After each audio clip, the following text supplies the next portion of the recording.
Hi hello welcome to our channel. ఈ రోజు మనతో పాటు ఉన్నారు జ్యోతిష్య వాస్తు పండితులు మాడుగుల శివప్రసాదరావు గురూజీ. నమస్కారం గురువు గారు. గురువు గారు, ఈ నెలలో భీష్మ ఏకాదశి అయితే రాబోతుంది. ప్రతి నెలలో ఏకాదశి అయితే వస్తూ ఉంటుంది, కానీ ఈ నెలలో వచ్చేది భీష్మ ఏకాదశి. దీని ప్రత్యేకత ఏంటంటారు? శ్రీ మహాగణాధిపతయే నమః. ఐం మహాసరస్వత్యే నమః. శ్రీ లలితాంబికాదేవియే నమః. మామూలుగా భీష్ముడు, భీష్మ పితామహుడు అంటే భీష్ముడు ఎవరయ్యా? అష్టవసువులలో ఒకరు. మామూలుగా ఆ మహనీయుడు భీష్మ ప్రతిజ్ఞ అనేటువంటిది ఒకటి ఉన్నది. అంటే ఈరోజు మాటకు అంటే విలువ లేదు, కానీ ఆనాడు ప్రతిజ్ఞ అంటే ఏమిటి? మాట ఇవ్వటమే ప్రతిజ్ఞ, అంతకంటే వేరే ఏం లేదు. భీష్మ ప్రతిజ్ఞ అనేటువంటిది చాలా ప్రాధాన్యత కలిగినటువంటి పదం. ఆయన పెళ్లి చేసుకోకుండా రాజు నేను కాను, మిగతా వాళ్ళందరినీ రాజులను చేసి నేను ఉంటాను ఊరికే సలహాలు ఇస్తూ అనేటువంటి మాటకు కట్టుబడి, తండ్రికి ఇచ్చిన మాటకు కట్టుబడి తన జీవితాన్ని ప్రపంచానికి ధారాదత్తం చేసినటువంటి మహనీయుడు. అందుకనే భీష్మ పితామహుడు అని పేరు. అందరికీ కూడా అప్పుడున్న వాళ్ళది పితామహుడు అని పేరు. ఎందుకు? పెద్దవాడు కాబట్టి పూజ్యుడు అని, ధర్మనిరతుడు, ఇంకా పేర్లు దండిగా ఉంటాయి, కావాల్సినవన్నీ ఉంటాయి. అటువంటి మహనీయుడు భీష్ముడు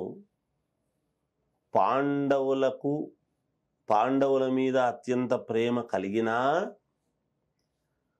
భీష్ముడు ఉన్నంత వరకు ఏమీ చెయ్యలేము అనేటువంటి భావనతో ఒక శిఖండిని అడ్డు పెట్టుకొని అప్పుడు అస్త్ర సన్యాసము చేస్తే భీష్ముడు పడేసిపోతే భీష్ముణ్ణి అర్జునుడు చంపడం అనేది జరుగుతుంది. అది ఎప్పుడు జరుగుతుంది? విజయదశమి నాడు జరుగుతుంది. అక్కడ విజయదశమి అనేటువంటిది వాళ్ళు విజయము చేకూరడానికి జరుగుతుంది, పండుగ రోజు. అయితే భీష్మ పితామహుడికి ఒక వరము ఉన్నది. ఆయన ఎప్పుడు ప్రాణము వదలదలుచుకుంటే ఈ బాణాలేసిన దాని వల్ల చనిపోతాడనేది కాదు. అక్కడ జరగాల్సినటువంటి సన్నివేశం, అర్జునుడు బాణం వేయాలి, భీష్ముడు ఒరగాలి, భీష్ముడి తల నేలకు ఒరిగి ఉండకూడదు అని అనుకుంటే అర్జునుడే మళ్ళీ బాణాలు వేసి తల కింద కూడా బాణం ఇట్లా ఎత్తి ఉండేట్టుగా చేస్తాడు. అప్పుడు ఏదో నేను ఇలా గనక నువ్వు చేయకపోతే నేను శపించుండేవాణ్ణి, నువ్వు చేశావు నాయనా, నా తలగడ పెట్టావు ఇట్లా కింద, అనుకూలం చేశావు అని. ఆయన ఉత్తరాయణ పుణ్యకాలము వచ్చేంత వరకు ఉండి ఉత్తరాయణ పుణ్యకాలంలో నేను ప్రాణాన్ని వదులుతాను అని అనుకున్నాడు ఆయన భీష్మ పితామహుడు. అంతవరకు అంపశయ్య మీద ఉన్నాడు. అంటే బాణాల యొక్క ఒక శయగా ఏర్పాటు చేస్తే బాణాలతో అర్జునుడు అక్కడ ఉన్నాడు. అంతవరకు కృష్ణ భగవానుణ్ణి స్మరిస్తూ ఉన్నాడు. అక్కడ కృష్ణుడు కూడా ఉన్నాడు.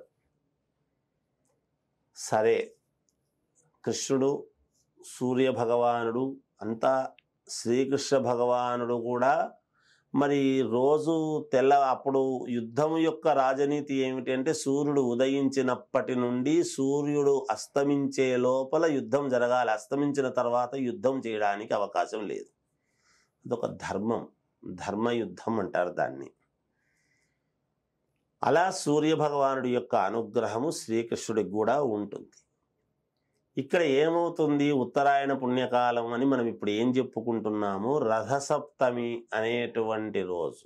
నిజానికి జనవరి మకర సంక్రాంతి అన్నప్పుడు ఉత్తరాయణం అనేటువంటిది వస్తుంది, కానీ సూర్య భగవానుడు పూర్తిగా తన రథాన్ని ఉత్తరం వైపు మళ్లించి మనకు ప్రయాణము చేయటము అనేటువంటిది రథసప్తమి నాడు మాత్రమే జరుగుతుంది. ఎప్పుడైతే రథసప్తమి నాడు ఇలా వచ్చి తిరగడం అనేటువంటిది ప్రారంభము చేసిందో, ఎందుకు మనం దక్షిణం వైపు తలబెట్టుకొని ఉండాలి అని అంటున్నాము అంటే ఇలా ఉత్తరానికి చూసేటువంటి ఇది ఉండాలి మన దృష్టి. అలా భీష్మ పితామహుడు కూడా దక్షిణం వైపు తలబెట్టుకొని ఉండి ఉత్తరం వైపు ఎప్పుడైతే సూర్య భగవానుడు ఇలా తిరగటము ప్రారంభించినాడో ఆ మరుసటి రోజే వెంటనే అష్టమి నాడు భీష్మ పితామహుడు సాక్షాత్తు ఆయన శ్రీమన్నారాయణుడు అంటే సూర్య భగవానుడు భీష్మ పితామహుణ్ణి తనలోకి ఐక్యము చేసుకున్నాడు అని ఒక ఇది. ఆయన మహానుభావుడు భీష్ముడు. ఊరికే ఏదో ప్రాణం పోయింది, మామూలు వ్యక్తుల్లాగా ఇదైపోయినాడు, కాలం చెల్లింది అని అనడానికి లేదు. సాక్షాత్తు ఆయన యొక్క ఆత్మజ్యోతి అనేటువంటిది సూర్య భగవానుడి యొక్క దీంట్లోకి వెలిగి కలిసిపోయింది అని. అందుకని భీష్మ పితామహుడికి ప్రతి వాడు కూడా అంటే రోజు సూర్యుడిని చూస్తే సూర్యుల్లో భీష్ముడు ఉన్నాడనేది అనర్థం. ఆయనకు చావు లేదనే కదా దాని అర్థం. అందుకే అష్టవసువులలో ఒకరు అంటే నిరంతరము మనము ఆ 8 మన మూలాలతో సహా మనం 8 దిక్కులు చూసుకుంటున్నాం కదా. అష్టము అంటే ఏమిటి? 8. ఈ అష్టవసువుల్లో ఒకరు అంటే రోజు మూలాలు కనపడుతున్నాయి కదా, ఉన్నాయి కదా మనకు. మరి ఒకటి వరుణుడు, మరి ఈశానుడు, ఆ అగ్నిదేవుడు మనం చెప్పుకుంటున్నాము కదా.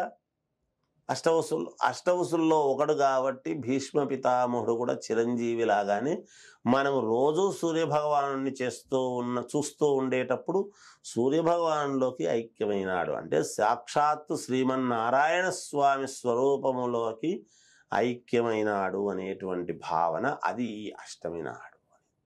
అందుకనే మామూలుగా భీష్మ ఏకాదశి, భీష్మాష్టమి మనం చెప్పుకుంటున్నాం మన పేర్లు. ఈ ఏకాదశి అంటే ఆ ఏకాదశి వేరు, ఈ ఏకాదశి మామూలుగా చెప్పుకునేటువంటి విధానం. అందువలన భీష్మాష్టమి భీష్ముడి యొక్క ఇది పరిపూర్ణముగా కలిగినటువంటిది. భీష్మ పితామహుడు కాబట్టి ప్రతి వాళ్ళు కూడా సూర్య భగవానుడికి మనము ఈ మామూలుగా ఈ మాఘమాసము అనేటువంటిది వచ్చేటప్పటికీ తర్పణము వదిలితే పరమ పుణ్యప్రదం అన్నాడు. ఎందుకు తర్పణం వదలాలి అంటే సూర్య భగవానుడి యొక్క అనుగ్రహము పరిపూర్ణంగా మనకు ఉండడానికి, పితృదోషాలు ఏమైనా ఉంటే పోవటానికి ఉంటే అంటే ఉండవచ్చును. మనం సరిగ్గా తల్లిదండ్రులు బ్రతికి ఉన్నప్పుడు ఒక మాట అనకుండా తండ్రి మాటకు విరుద్ధంగా రాముడి వలె ఎవరు జీవితాన్ని గడిపిన వాళ్ళు ఉన్నారు. ఆ మా నాన్న ఏదో చెప్తుంటాడు లేరా, ఎవడింటాడు, మన పని మనం చేస్తాములే అనుకున్న వాళ్ళే ఎక్కువ ఉంటారు. అది చాలా తప్పు. తండ్రిని మనసులో తప్పుగా అనుకున్నా అది బ్రహ్మహత్య మహాపాతకం అన్నాడు. గురువును గాని, చదువు చెప్పినటువంటి గురువును గాని, తండ్రిని గాని, తల్లిని గాని మనము దూషించరాదు, మనస్సులో తిట్టుకోరాదు. ఇవాళ చాలా మంది చూస్తుంటే బయటకు వచ్చి తోసేసి వదిలిపెట్టేసి వెళ్ళిపోతున్నారు. తల్లులను వృద్ధులైనారు అని. వీడికి రేపు పొద్దున అదే వృద్ధాప్యమే వస్తుంది. అది తెలియక మాకు పరిస్థితులు బాగలేవని చెప్పి తోసేస్తున్నాడు. చాలామంది జరుగుతుంది కొన్ని చోట్ల.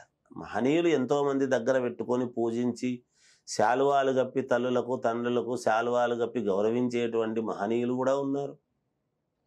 అట్లా ఉన్నారు, ఇట్లా ఉన్నారు. సమాజంలో రెండూ ఉన్నాయి. అయితే అలా మనసులో కూడా తిట్టుకోకూడదు అనేటువంటిది ఉన్నది. కనుకనే పితృదోషాలు అనేటువంటివి ఏర్పడతాయి. అయ్యో ఎంత అనుకున్నా తల్లిదండ్రులు ఏమి మనల్ని తప్పుగా అనుకోరు. వీడు ఇట్లా చేసి ఎక్కడో ఒక చోట మనస్సు చివుకుమని వాళ్ళు పిల్లవాడు చెడిపోవాలని బాధపడకపోయినా అయ్యో నాకు ఇటువంటి దుర్బలమైనటువంటి కష్టము వచ్చింది అని బాధపడినా కూడా మనకు మంచిది కాదు, మన జీవన గమనానికి మంచిది కాదు, మన పిల్లలకు మంచిది కాదు అనేటువంటిది శాస్త్ర ప్రామాణికం. అందువలన ఈ మాఘమాసములో ఎక్కువ శాతము మనం తర్పణం అనేటువంటిది భీష్మ పితామహుడికి వదిలినది ఏమిటి అంటే ఆయన ధర్మాన్ని పట్టుకున్నారు కాబట్టి, ఏది ధర్మమో అటువైపు ఉన్నాడు కాబట్టి. అందువలన ధర్మాన్ని నమ్ముకొని ఉండేటువంటి వాడి యొక్క ఇదికి ఎప్పుడైతే మనం చేస్తామో ఆ ధర్మంలో మనకు మేలు జరిగి అందుకనే కొంతమందికి పూర్వము ఇప్పుడున్నంత ఇది లేదు అప్పుడు. అందుకే ఇటువంటివి వచ్చినా ఏవి చేసినా దానికి అనుకూలముగా మనకు ఉండేటువంటి బాధలు పోవటము కానీ, వివాహాలు కావాల్సినటువంటి వాళ్లకు వివాహాలు కావటము, సంతానము కావాల్సినటువంటి వాళ్ళకు సంతానము కావటము. అంటే భీష్మ పితామహుడికి మనం ఏదో తర్పణం వదిలితే మనకు సంతానం కలగడం ఏమిటి? మనము కదా భార్యాభర్తలు ఇంట్లో కాపురం చేస్తే పిల్లలు పుడతారు, కానీ దేవుణ్ణి అనుకుంటే ఏమొస్తుంది అని కొంతమంది మూఢత్వముగా మాట్లాడతారు. అంటే భగవంతుడికి ధర్మ మార్గములో ఉండేటువంటి దానికి మనము ఏ కొంచెము ఉపయోగపడినా, ఒక నడిచి వెళ్ళేటువంటి వాడికి ఒక టార్చీ లైట్ లాగా ఒక వెలుగును చూపించినటువంటి విధానముగా కర్త కారయిత చేయవ ప్రేరకస్య అనుమోదక. అంటే మనం సత్యనారాయణ స్వామి వ్రతకథల్లో సత్యనారాయణ స్వామి వ్రతము చేసిన వాడికి ఎంత ఫలితమో, చేయించిన వాడికి వ్రతము చేస్తున్నప్పుడు చూసిన వాళ్లకు, ఆద్యంత పర్యంతం అక్కడ ఉన్న వాళ్లకు, ప్రసాదము తిన్న వాళ్లకు, వ్రతము చేసినారంట అన్న మాత్రాన్ని వినికిడి విన్నవాళ్లకు కూడా అంతే పుణ్యం వస్తుందని ఎప్పుడైతే చెప్పాడో, ఆ ధర్మంలో పాల్గొన్నటువంటి వ్యక్తికి మనం ఎప్పుడైతే చేస్తామో మనకు మేలు జరుగుతుంది, ఆ విధముగా మనకు పాపాలు పోతాయి అని చెప్పడం దాని అర్థమని తెలియజేస్తూ జయోస్తు. భీష్మ ఏకాదశి గురించి ఇంత చక్కగా వివరించారు గురువు గారు. Thank you. చూశారు కదా భీష్మ ఏకాదశి గురించి గురువు గారి మాటల్లో. ఇది వాటి కార్యక్రమం. మరో కార్యక్రమంలో మళ్ళీ కలుద్దాం. Thank you.